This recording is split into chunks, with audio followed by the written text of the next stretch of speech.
तो equipment and accessories में सबसे पहले हम एक्सेसरीज ही देखेंगे। इक्विपमेंट आगे चल के देखेंगे जब कैलिब्रेशन वगैरह की बारी आएगी। तो एक्सेसरीज में देखेंगे सबसे पहले केबल। केबल का क्या काम है? Cable is used to connect probe to the equipment. Cable का प्रयोग होता है, ये क्या करता है? प्रोब को यंत्र से जोड़ता है, कनेक्ट करता है। टाइप ऑफ केबल कोएक्सियल होता है, प्लस माइनस दोनों एक ही केबल में होता है। इंड कनेक्शन, इंड कनेक्शन इसका कैसा हो सकता है? आखिरी छोर। मिनी लेमो हो सकता है, स्मॉल सॉकेट दिखाई भी थे केबल आपको, सॉकेट भी है। लेमो हो सकता है ग्रेटर देन मिनी लेमो, और बीएनसी होता है फंसाने वाला। ये तीन तरह का हो सकता है। एक और आता है आपका पिन कनेक्शन, ज्यादातर यूज नहीं होता है, इसीलिए मैं तीन के बारे में ही आपको जानकारी दे रहा हूँ। तो केबल नहीं होगा तो हमारा यूटी मशीन से, इक्विपमेंट से प्रोब को कनेक्ट करना संभव नहीं हो पाएगा, इसलिए केबल का प्रयोग कंपलसरी है अल्ट्रासोनिक टेस्टिंग में। तो नेक्स्ट है प्रोब, ट्रांसड्यूसर, सर्च यूनिट। तीन अलग अलग नाम है एक ही चीज के लिए, चाहे आप प्रोब बोलिए या ट्रांसड्यूसर बोलिए।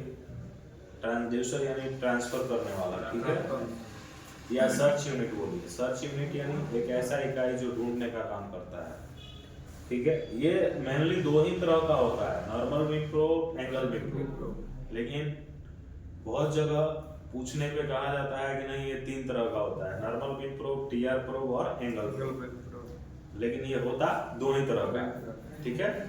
होता क्या है, नॉर्मल बीम प्रोब में दो तरह का, ये दो भागों में बढ़ जाता है नॉर्मल बीम प्रोब, क्योंकि टीआर भी स्ट्रेट बीम डिलीवर्ड करता है और नॉर्मल बीम प्रोब भी स्ट्रेट बीम डिलीवर्ड करता है। अंतर सिर्फ ये होता है, नॉर्मल बीम प्रोब में सिंगल क्रिस्टल होता है, इसलिए इसको नॉर्मल बीम प्रोब बोला जाता है। इसको टीआर प्रोब इसलिए बोला जाता है क्योंकि इसमें ट्रांसमिशन के लिए अलग क्रिस्टल होता है और रिसीविंग के लिए, साउंड को रिसीव करने के लिए अलग क्रिस्टल होता है, यानी दो क्रिस्टल होता है, इसलिए इसको टीआर प्रोब भी बोलते हैं, डुअल क्रिस्टल भी बोलते हैं, या ट्विन क्रिस्टल प्रोब भी बोलते हैं। तो मेनली ये दो ही तरह का है, नॉर्मल बीम प्रोब और एंगल बीम प्रोब। लेकिन due to the double crystal in the probe, ये टीआर प्रोब के नाम से भी जाना जाता है और डुअल क्रिस्टल प्रोब के भी नाम से जाना जाता है। नॉर्मल बीम प्रोब क्या करता है? Sound enters the material with normal to the entry surface. जहां से साउंड प्रवेश करता है वहां पदार्थ में सामान्य रूप से प्रवेश करता है, 90 डिग्री का एंगल बनाता है, या इसको 0 डिग्री भी बोल सकते हैं, ठीक है। क्यों 0 बोल सकते हैं? क्योंकि ये सीधा जा रहा है, किसी तरह का कोई एंगल नहीं बना रहा है, तो इसको 0 डिग्री प्रोब भी बोला जाता है, नॉर्मल प्रोब भी बोला जाता है, स्ट्रेट बीम प्रोब भी बोला जाता है, ठीक है।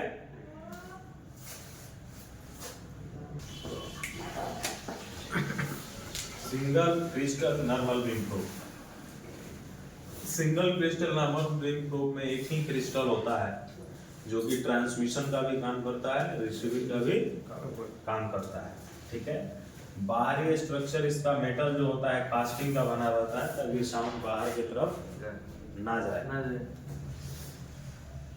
ये पार्ट क्रिस्टल होता है और इसके जस्ट नीचे वियर सरफेस होता है, जिस पे परपैक्स का पतला सा लेयर चढ़ाया जाता है ताकि क्रिस्टल घिसे नहीं, क्योंकि डायरेक्ट क्रिस्टल मेटल के संपर्क में आएगा तो घिसेगा।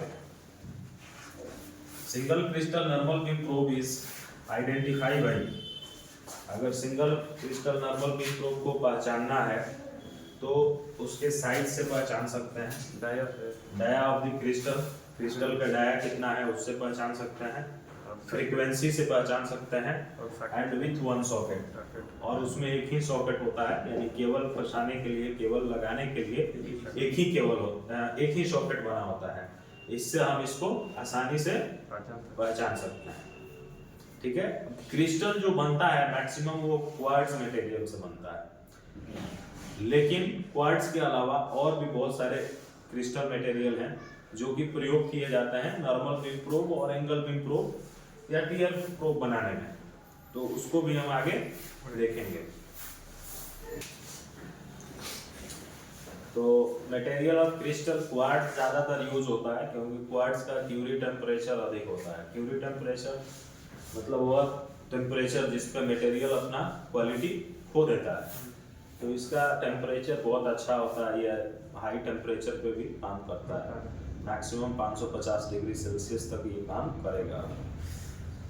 बाकी सारे भी क्रिस्टल होते हैं जिनको हम आगे देखेंगे, लेकिन उनका टेम्परेचर जो क्यूरी टेम्परेचर होता है बहुत कम होता है, ठीक है। और भी बहुत सारा रीजन है क्वार्ट्ज को सिलेक्ट करने का। तो सबसे पहले हम देखेंगे कि कौन सा कट का क्रिस्टल होगा, किसके लिए प्रयोग होगा। तो YXZ, ठीक है। एक क्रिस्टल में 3 हिस्सा बांटा जाता है, जिसमें 2 क्रिस्टल का हिस्सा हमारे अल्ट्रासोनिक टेस्टिंग में यूज किया जाता है। X cut crystal use for normal beam probe, normal beam probe के लिए एक्स कट क्रिस्टल का प्रयोग करते हैं, जबकि एंगल बीम प्रोब के लिए वाई कट क्रिस्टल का प्रयोग करते हैं, ठीक है। यानी एंगल बीम प्रोब में जो आपको क्रिस्टल मिलेगा वाई कट मिलेगा, और नॉर्मल बीम प्रोब में जो क्रिस्टल मिलेगा वो एक्स कट मिलेगा।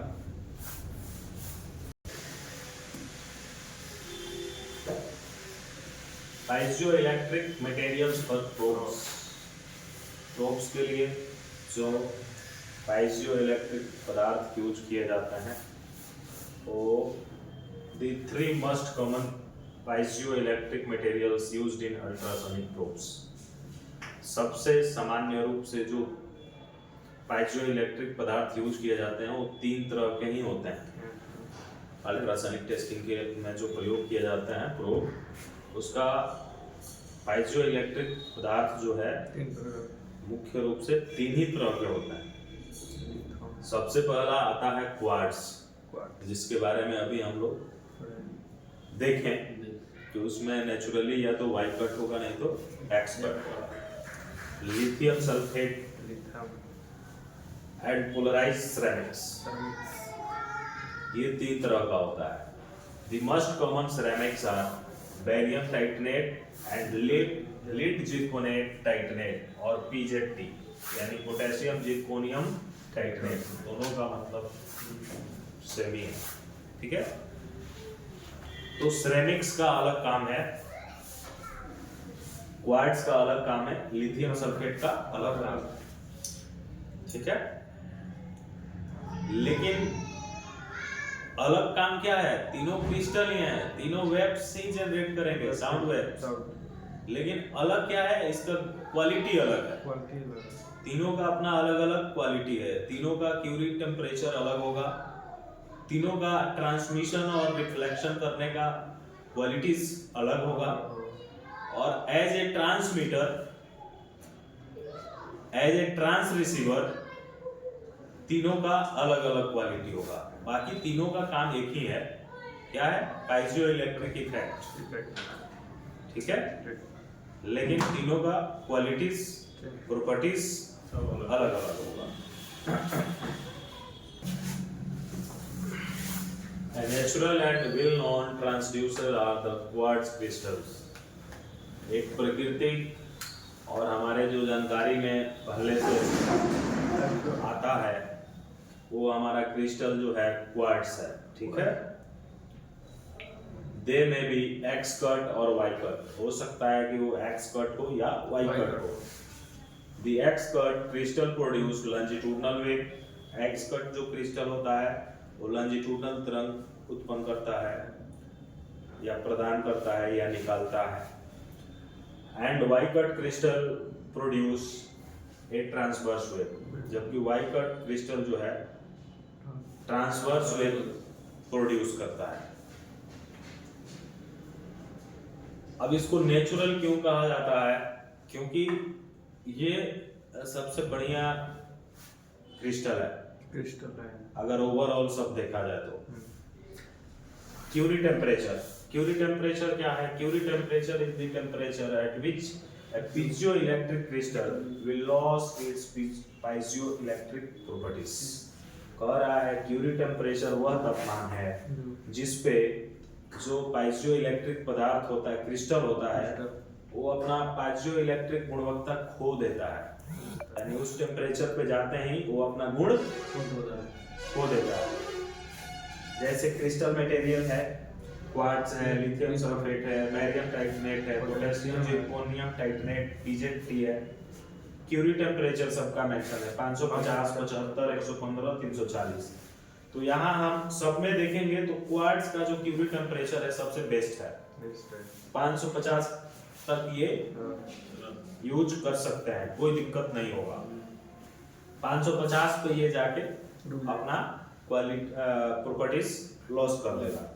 लिथियम सल्फेट है 75 पे ही जाके, बैरियम टाइटेनेट है 115 पे, पोटेशियम जिरकोनियम टाइटेनेट है 340 पे ये अपना पीजो इलेक्ट्रिक प्रॉपर्टीज खो देगा।